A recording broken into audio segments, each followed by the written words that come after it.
Sir आज functions हैं। Functions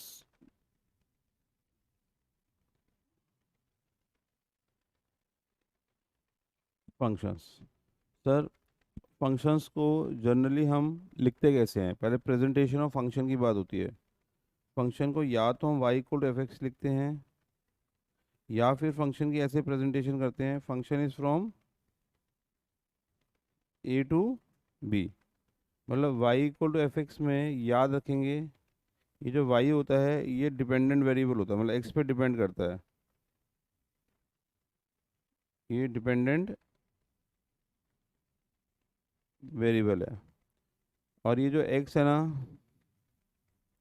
sir, ये इन डिपेंडेंट वेरिएबल है। अब सर फंक्शन एक टाइप का ना रिलेशन है। तो सेकंड पॉइंट हम ऐसे या याद करेंगे कि फंक्शन एक टाइप का रिलेशन है, उसमें हर एलिमेंट ऑफ सेट ए की यूनिक एलिमेंट होना चाहिए। मतलब हमें फंक्शंस में क्या क्या याद रखना है। देखो, हम फंक्शंस की डेफिनेशन ऐसे लिख सकते हैं। Definition of function,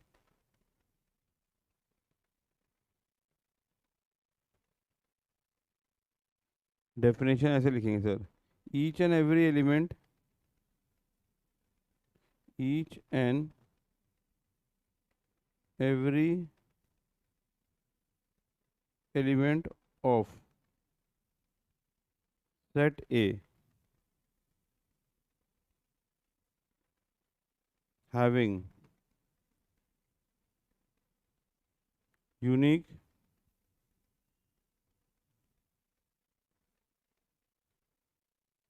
relation to set B. Each and every element of set A having unique relation to set B. अगर हम लिखते हैं, ऐसे लिखते हैं, function is from A to B, तो function is from A to B में each and every element of set A have a unique relation to set B. मतलब आपके पास मान लो ये सेट ये सेट बी है, तो अब ऐसे बोल सकते हैं ए बी सी डी 1 2 3 4। तो आपने ए को 1 से किया, बी को 2 से, सी को 3 से, डी को 4 से किया। ये फंक्शन है क्यों? हर एलिमेंट सेट ए का कम एक element of set of B से रिलेट कर रहा है। हर एलिमेंट ऑफ सेट ए का एक एलिमेंट ऑफ सेट बी से रिलेट कर रहा है। और सबसे इम्पोर्टेंट जो चीज़ है, देखो अगर मैं एक मैपिंग ऐसे बनाता हूँ 1 2 3 4,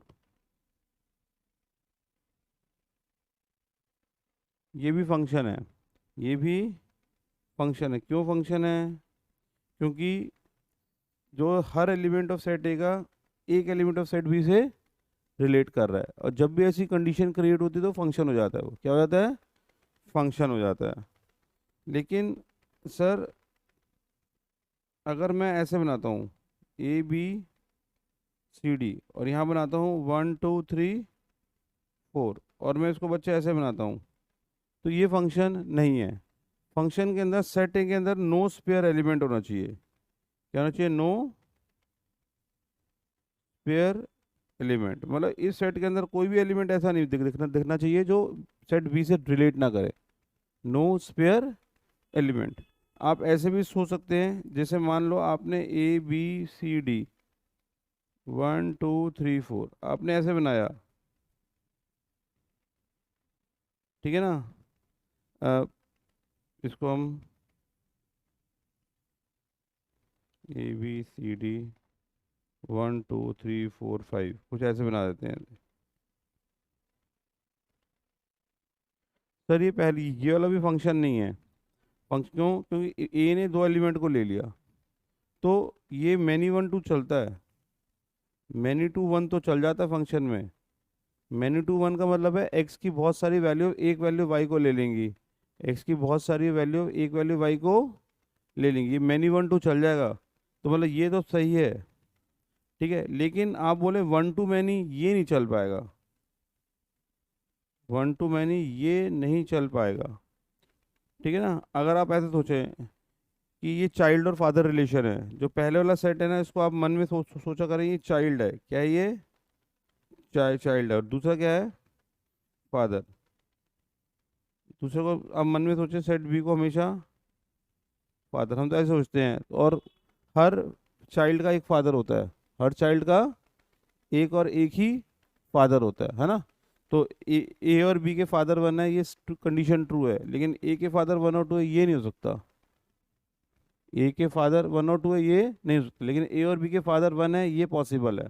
तो इसको बोलते हैं चाइल्ड और फादर रिलेशन है। क्या, चाइल्ड और फादर रिलेशन। तो फंक्शन को पढ़ने के लिए सबसे जो मेन चीज़ है जो आपको याद रखनी है, एक तो सेट ए में नो स्पेयर एलिमेंट होना चाहिए। Set A having no spare element, पहली कंडीशन तो आपको यही होनी चाहिए।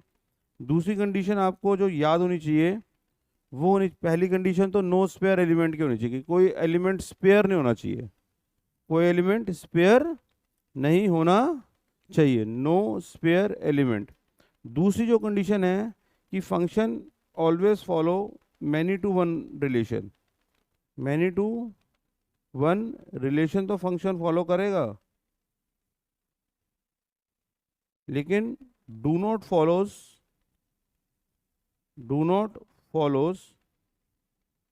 One to many one relation.